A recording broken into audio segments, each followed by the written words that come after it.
Hey everybody, this is Evan Abrams, and today on the vlog we are talking about demo reels. A demo reel is basically showing off your work. It's as important as a resume or a CV when it comes to getting you a job. It can be an invaluable tool, so let's talk about what makes a good one and what you should think about putting in yours. The best way to think about a demo reel, I find, is like a delicious sandwich. Not only because I'm usually hungry, but because that's a good way to envision what you're putting into it. The first thing you need to make a good sandwich is it's bread. That's the most important part of the sandwich. Excellent bread makes for an excellent sandwich. And in this case, we're talking about bookending your demo reel with a start and an end that are wicked exciting and that make people want to eat the rest of your sandwich. Although it's a pretty bad analogy because, you know, a demo reel is linear through time and a sandwich you eat all at once, so it's not like you eat only the bread and then you eat the rest of things. But anyway, that's not important. The point is that it should, on either end of it, have something that is unique to this piece.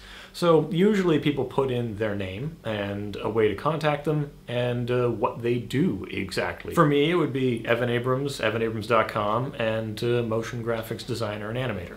So that is something I would put at the front, and I would want people to also know that this is demo reel whatever year that is. And that should be pretty impressive. So whatever you put at the start should impress people with your skill set. For me, and probably for you, the thing you want to have there is some pretty fanciful graphics that bring on your name and bring on this stuff and whatever, and transitions you nicely into the rest of the layers. Now, the sandwich part at the end is also important. The point of a demo reel is to make people super excited about your work. And when they're excited, you want them to do something at their peak of excitement. Oh man, this stuff's so good. I gotta call this guy. And then at the end, they need a way to contact you. I know with the nature of the internet and the way hyperlinks go and everything that it could be that they're watching this on your YouTube channel, they're watching it on your website, they're watching it on Vimeo, and your information is right there. It's gonna be right there under the video.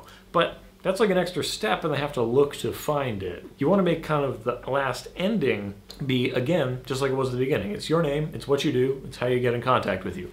Don't put your phone number on it or anything, because then you have weirdos calling you, and that's strange to put out there. But just remember, you want to make it super easy when people are done and they're being super excited about your work, is that the next thing they can do is contact you right away, and that there is a method for them to do that.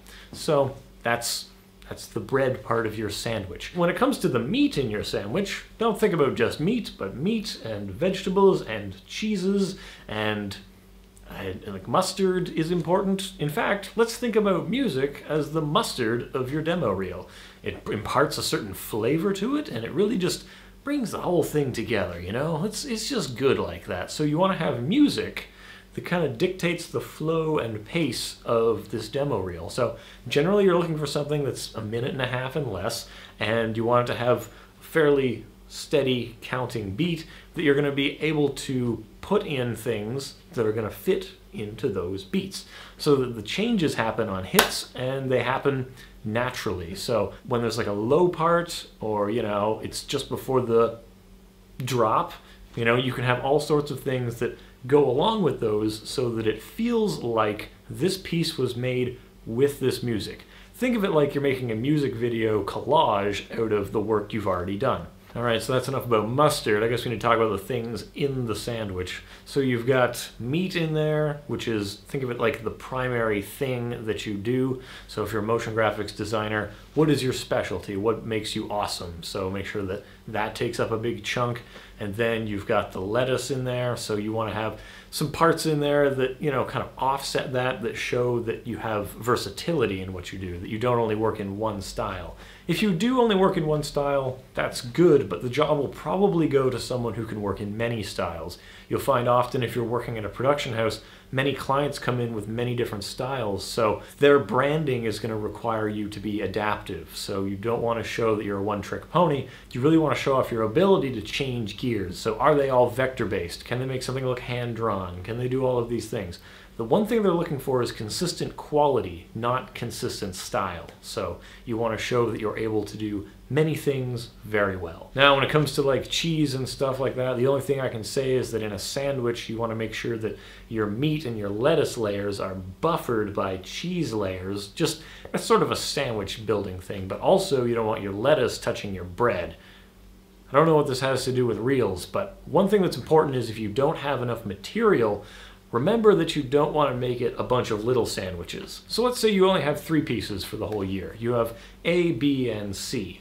Well, if you go A, B, A, they just watched A right before B, so they're going to know when you went back to it. So think about varying it up so you can have enough cuts in there that people don't realize that you're switching back and forth between 2 things that are the same piece.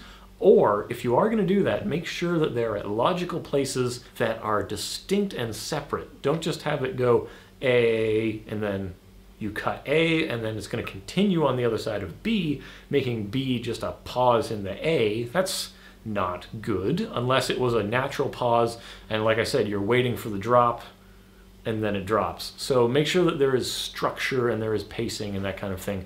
Because even with a few number of clips, you can probably create something pretty interesting. And if you find that you don't have enough material to fill this thing out, well, you should make some. You should go make some more material. Or you should consider just shortening the reel. You could have a pretty boring minute video, or you could have a pretty exciting 30 seconds.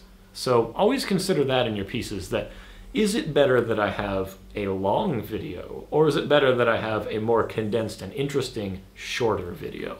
It's the second one. It's always the second one. That's a general rule actually in editing anything, that if you find that this is kind of boring, think about what would it be like if I cut out half of that stuff. Imagine if you're in a classroom and the regular distribution of students is, we've got A's, B's, C's, we've got even number of A's, B's, and C's all the way through. Class average is about a B. Well, if you get rid of all the C students, there's less students in there, but they're all pretty smart, so it makes a better class because there's fewer students. Just like you can have a better reel if there's fewer seconds being taken up. So don't drag it out. And don't feel you have to show everything you did, because trust me, everything you did is not your best stuff. And really, there are always objectively better ones, so it can be helpful to get a third party to come in and say, these ones are good, these ones are bad, these ones are exciting, these ones are not exciting, and just do that. Because really, you're going to be using this reel throughout the year, and you don't want to make too many of them. Certainly it's good to make different reels that appeal to different people's tastes if you have that much material, but all in, you should probably only make 1 a year. Anyway, I'm Evan Abrams. Hopefully this has been helpful for making reels, and hopefully it's good advice for you. It's a little bit longer than my usual vlogs, but I do like talking and just hearing my own voice. I find it very soothing.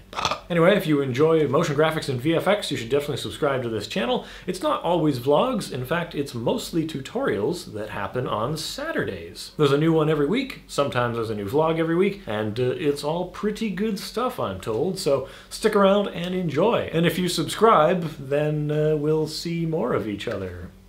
As unbearable as I'm sure that is. Anyway, I'm Evan Abrams. Thank you so much for watching. Follow me on Twitter at ECAbrams. If you have any questions, tweet at me, or if you have any questions about demo reels, just leave them in the comments and I will try to help you out as best I can. I am, of course, no expert in making demo reels. I haven't had a demo reel since 2010 because I'm too busy.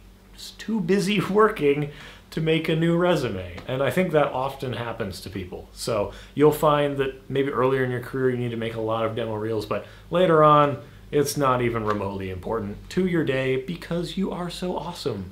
But you know what, Dorothy? The magic was inside you all along. You didn't need those red slippers. Thank you so much for watching. Subscribe to the channel, and I will see you next time. Or just on Saturdays for tutorial time, and you can skip the vlogs. It's just more of this. Anyway, thanks again, and I'll see you around the internet.